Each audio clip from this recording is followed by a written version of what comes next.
Hoje nós temos no mundo aproximadamente 6.700 línguas. E pasme, irmãos, dessas 6.700 línguas, mais de 3.500 não tem nenhuma porção do Evangelho traduzido. Os irmãos conseguem mensurar isso? E aí, o que isso representa para a gente? O que isso quer dizer para nós? Isso quer dizer que ainda tem muito trabalho pela frente. Isso quer dizer que nós precisamos muito de pessoas que se disponham a traduzir Bíblia, aí onde o Evangelho nunca chegou, para que nós possamos avançar. E aí, irmãos, sabe o que eu louvo a Deus? Porque hoje o povo Zarma, apesar de ser um país muçulmano, é um país laico. Então hoje, quando um nigerino se converte da etnia Zarma, ele tem acesso à palavra de Deus todinha na língua dele. A Bíblia em Zarma. Irmãos, que privilégio. Isso é um privilégio muito grande. Mas essa Bíblia não caiu do céu em Zarma. Muita gente se dedicou. Muita gente se esforçou para então fazer a tradução da palavra de Deus. Para que o povo nigerino tivesse a Bíblia na sua própria língua. E o homem que dedicou a sua vida para que o seu povo tivesse a palavra de Deus traduzida, era um nigerino, da etnia Zarma, um pastor. E esse homem era cego. E ele pouco se importou com a sua limitação, porque o maior objetivo dele era dedicar a sua vida para que o seu povo tivesse a palavra de Deus, toda traduzida na sua própria língua. E aí, irmãos, uma outra coisa que eu me lembro também, é como nós somos privilegiados. Que fácil acesso nós temos à Bíblia. Se eu não estou satisfeito com a azul, não achei ela bonita, eu compro a branca. Se eu não gostei da branca, ou não gostei da capa de papelão, eu compro de couro. Se essa linguagem está muito difícil, eu compro outra linguagem que é um pouco mais fácil. Tem de todos os tipos, de todos os gostos. Que privilégio, irmãos. Mas muitas vezes o problema é que esse fácil acesso acaba fazendo com que nós não venhamos a dar o devido valor às Escrituras Sagradas. A palavra de Deus, aquilo que o Senhor permitiu revelar aos seres humanos, a palavra dele, a mensagem dele. E aí, irmãos, nós não conseguimos enxergar a história por trás da Bíblia. Saber que pessoas se dedicaram para que essa palavra de Deus fosse traduzida para a nossa própria língua. Para que hoje nós tivéssemos a Bíblia em português nas nossas mãos. Muita gente se dedicou, irmãos. Muitos missionários vieram desbravar esse Brasil. Foram perseguidos pela Igreja Católica que já estava presente aqui no Brasil. Missionários adoeceram, ficaram pelo meio do caminho. Os apóstolos, instrumentos nas mãos de Deus, os profetas, dedicaram sua vida. Morreram por causa dessa mensagem. Os apóstolos foram mártires. Por causa da palavra de Deus. E graças a esses homens também, que foram impelidos pelo Espírito Santo para escrever, hoje nós temos a Bíblia nas nossas mãos, em português. Que valor nós temos dado a ela? Ela é a nossa fonte de relacionamento com Deus, nossa fonte de aprendizado, e que nós possamos então valorizar a Bíblia como ela deve ser valorizada. Parte das nossas vidas. Sem palavra de Deus não existe vida com Cristo. Pode passar, por favor? Eu gosto muito dessa passagem. 2 Timóteo, capítulo 3, verso 16 e 17, que diz: toda a Escritura é inspirada por Deus e útil para o ensino, para a repreensão, para a correção e para a instrução na justiça, para que o homem de Deus seja apto e plenamente preparado para toda boa obra. Irmão, sem a palavra de Deus não tem como. Sem a palavra de Deus não tem como estar preparado, plenamente apto para todas as boas obras. E essas boas obras já estão diante de nós. E onde nós temos buscado a nossa capacitação? No que nós temos procurado aprender para poder então estar apto? É somente através da palavra de Deus, irmãos.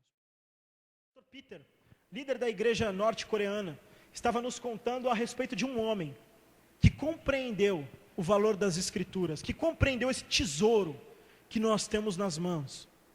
Ele estava nos contando que um dia um grupo de missionários identificou um norte-coreano ali na Coreia do Norte. E aquele homem tinha necessidades extremas. E eles resolveram então tirar aquele norte-coreano e levar para a China. E ali na China ele ia viver ali na fronteira, junto com um grupo de missionários. E ele começou a conviver com aqueles homens. Mas aqueles homens não pregavam o evangelho para ele. simplesmente conviviam junto. E um dia aqueles homens rindo, conversando na mesa de café da manhã, e esse norte-coreano levantou, tanto quanto exaltado, com raiva, e ele perguntou: mas por que vocês estão rindo? Por que vocês estão sempre com esse riso aí no rosto? Qual o motivo de tanta alegria? Eu não entendo vocês. E aqueles missionários então puderam explicar para aquele homem que o motivo de toda aquela alegria era o Senhor Jesus habitando em seus corações.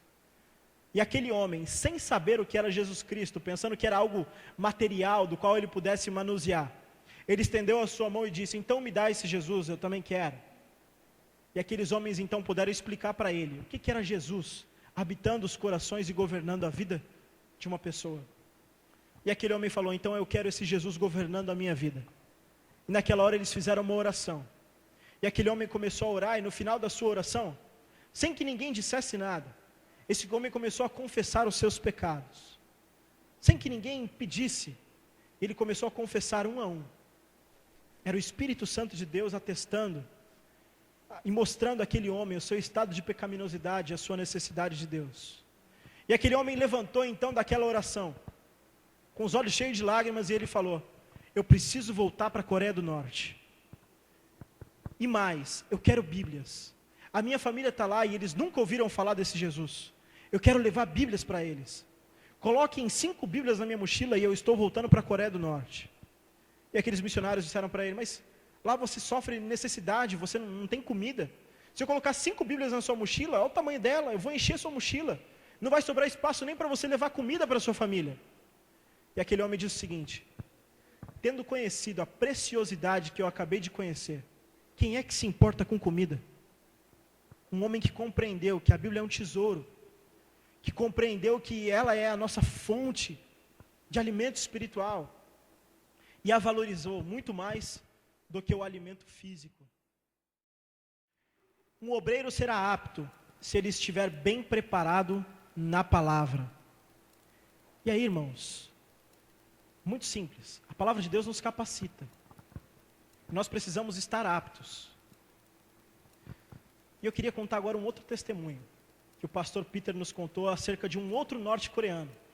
Só que esse já era um cristão.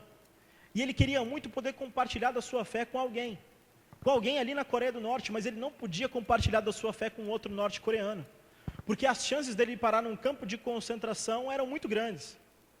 E aí um dia esse homem estava na rua, e ele identificou um estrangeiro, e aquele estrangeiro era o pastor Peter.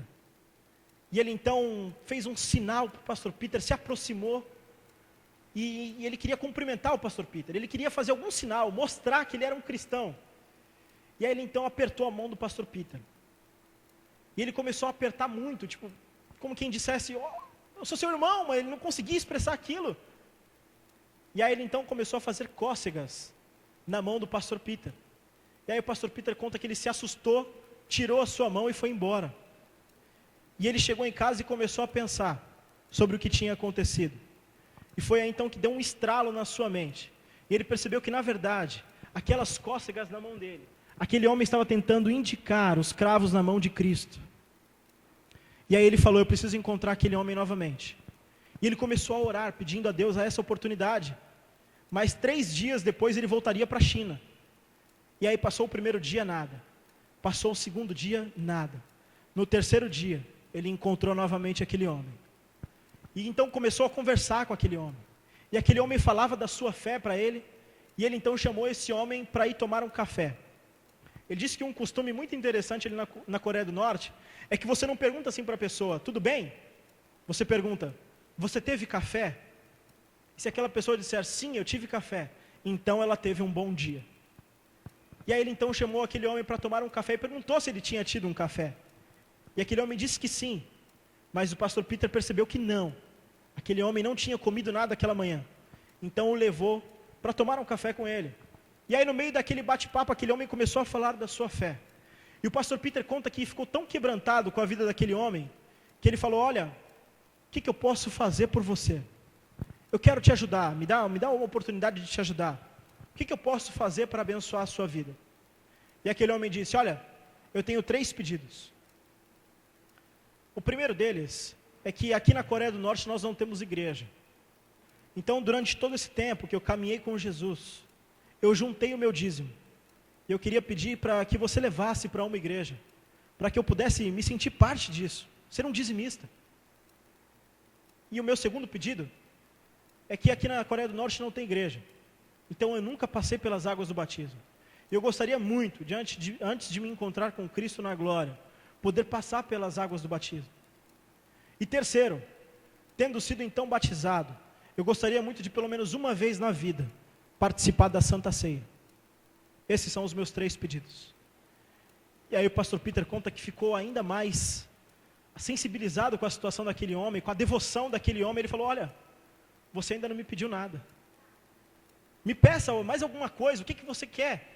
Ele conta que se aquele homem pedisse $5.000 para ele estava disposto a dar ali na hora. Se aquele homem pedisse arroz, ele mandava vir 2 toneladas da China. Mas aquele homem virou para ele e falou: olha, eu tenho sim mais um pedido.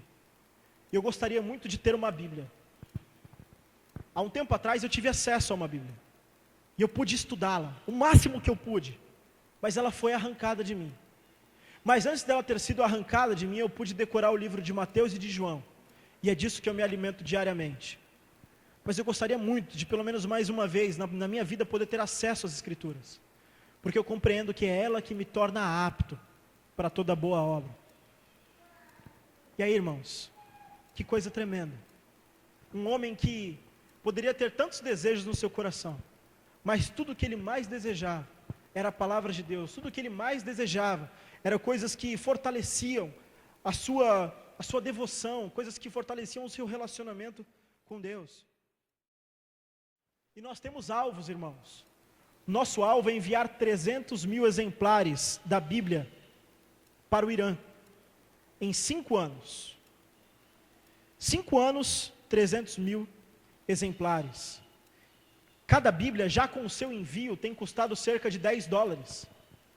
Isso aí, estamos falando hoje, cerca de R$37. Estamos falando de mais de 3 milhões de reais em pouco mais de 3 anos. Perdão, 5 anos. E esse é o nosso alvo. 300.000 exemplares da Bíblia em 5 anos. Nosso outro alvo, 5.000 exemplares do Novo Testamento para a Coreia do Norte. E por que para a Coreia do Norte? Novo Testamento só.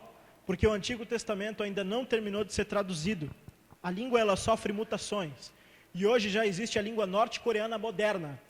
Então essa Bíblia tem sido traduzida para essa língua e ainda não terminou a tradução. Enquanto isso, nós queremos enviar 5.000 exemplares por mês para a Coreia do Norte. Nosso outro desafio, tradutores de Bíblia. Precisamos de tradutores de Bíblia no campo missionário. Hoje nós temos 2 casais trabalhando com tradução de Bíblia, que é o irmão Alexandre e Valquíria, lá em Guiné-Bissau, trabalhando com a etnia Biafada. E aí, irmãos, outra coisa, a Valquíria, primeira igreja batista de Assis. Que coisa maravilhosa. Nosso interior de São Paulo se despertando, mergulhando de cabeça aí no campo missionário, abraçando os desafios, tomando a sua responsabilidade. E o outro casal, como eu já disse, Tiago e Aline, trabalhando ali em Burkina Faso com a etnia Marcá. Pode passar, por favor? E aí, irmãos, nosso mais novo desafio, combate à alta do dólar. Graças a Deus, o dólar deu uma aliviada. Chegou a 4,25. Nós estávamos preparados para um dólar a no máximo 3,30. E ele foi a 4,25. Isso desencadeou uma série de alternativas que nós precisamos tomar, de decisões que a junta administrativamente precisou tomar, mas graças a Deus o Senhor tem suprido tudo. Mas por conta dessa alta do dólar, irmãos, o sustento do missionário, ele não é, como eu posso explicar? As pessoas não fazem reajuste no seu PAN. Não é verdade? O dólar sobe, mas nós continuamos contribuindo com aquilo que nós havíamos colocado em nosso coração, aquilo que nós nos dispusemos a ofertar. Mas isso tem subido. E as nossas contribuições, então, têm sido um pouco menores. Pessoas que eram contribuintes deixaram de ser, pararam de contribuir ou continuaram recebendo boletos, mas não puderam mais continuar contribuindo com isso. E por conta disso, hoje nós temos 473 missionários necessitando de adoção através do PAN. Temos 1.600 missionários no mundo. Então imaginem 1.600 missionários recebendo em dólar, em euro. É um impacto muito grande. Eu acho que eu devo compartilhar sobre isso, porque eu tive minha experiência no campo, e eu tenho pessoas que estão vivendo essa experiência agora, que são nossos irmãos, são sustentados pelas igrejas batistas aqui no Brasil. E aí, irmãos, nós contamos com uma equipe de profissionais na área administrativa da junta, pessoas excelentes. O nosso diretor financeiro é um cara expert em economia, e ele enxergou essa crise no começo do ano. E aí, irmãos, ele tomou uma medida drástica. Quando chegou aproximadamente julho, ele falou, se o dólar chegar a 3,30, eu vou ter que tomar uma decisão aqui. E aí o dólar chegou. E ele falou, não, eu vou deixar chegar a 3,70. E aí o dólar chegou. E o que ele fez? Ele enviou todo o sustento missionário dos nossos obreiros para o mês de setembro, outubro, novembro e dezembro. Isso quer dizer, irmãos, que os nossos missionários estão resguardados. Isso quer dizer que os nossos missionários estão com o seu sustento garantido até o mês de dezembro. Isso é maravilhoso. Glórias a Deus por isso. Mas o que acontece? Todo final de ano, quando eu estava no Níger, eu recebi o abono de Natal, que é uma oferta que a junta envia para os missionários fazerem sua ceia com a família, poderem passear com seus filhos, poderem aproveitar esse final de ano em família. Mas por conta dessas coisas, irmãos, foi enviado esses meses de sustento, mas não pôde ter sido enviado o sustento de Natal, o abono de Natal. E aí, irmãos, nós temos divulgado isso, procurando igrejas que sintam o desejo no seu coração em enviar e nos ajudar a enviar o abono de Natal para essas famílias que estão no campo missionário. Então, até o dia 31 de dezembro, na verdade, nós temos recebido essas ofertas. E graças a Deus, muitas pessoas têm nos ajudado com isso. E aí eu queria compartilhar isso para que os irmãos também orem. Orem pelos nossos missionários, que vão passar o seu final de ano longe das suas famílias, que vão passar o seu final de ano, muitas vezes em um campo onde poucos sabem o que é Natal. No Níger, eles têm o recesso de Natal. E um dia eu perguntei para um dos meninos ali, você sabe o que é o Natal? Ele disse, sei, é nossas férias de final de ano. Nunca ouviram falar no significado do Natal. Então, irmãos, que nós possamos orar por isso. E eu convido você, se você tiver o interesse de participar do projeto de Bíblias para os Povos, contribuindo para o envio de Bíblias, por favor. Você pode adotar esse projeto como um projeto seu, projeto de Bíblias para os Povos. Uma Bíblia está saindo $10, mas você pode contribuir com esse projeto a partir de R$20 mensais. Você pode pegar, e aí, irmãos, o que acontece? Nós não temos só o alvo financeiro, nós temos alvo de intercessores. Se você não pode contribuir financeiramente, você pode ser um intercessor desse projeto. O nosso alvo é de 60 mil intercessores, orando pela chegada das Bíblias no Irã e na Coreia do Norte. Se você desejar ser então um intercessor, você preenche essa ficha como intercessor e você vai receber notícias do campo missionário direto na sua casa. Pedidos específicos de oração, o nome das famílias dos nossos missionários, para você orar por eles de uma forma mais pessoal. Sabemos que nós oramos por missões, Senhor, abençoa os missionários, mas você pode ter algo mais próximo de você, receber a notícia diretamente deles. E aí, se você é um intercessor, você ainda recebe a revista Colheita 3 vezes no ano e não paga nada por isso. Então, se você pode ser um contribuinte, um adotante desse projeto através do PAN, contribuindo financeiramente, amém. Se você deseja ser um intercessor desse projeto, amém também. Mas aí, irmão, só quero dizer uma coisa para vocês.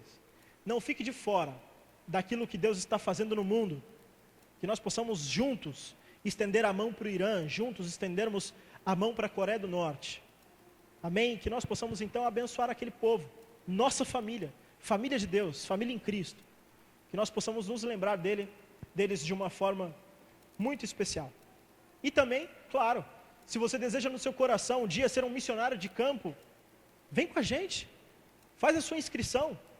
Quem sabe você não vai parar lá no Iraque. Que maravilha. É sério, irmãos. Deixa eu contar uma novidade para vocês. Então, caso você deseja ser um dos mantenedores desses casais que eu falei aqui, ou se não, do projeto de Bíblias para os Povos, queria só que você fizesse um sinal com a sua mão, e eu queria pedir para a irmã Sandra poder entregar esse folheto para vocês, tá bom? No mais, se alguém quiser fazer perguntas também, estou aqui à disposição. Iricoi Maran, Barcandi, Yesu Maiorá, que Deus os abençoe, em nome de Jesus, tá bom?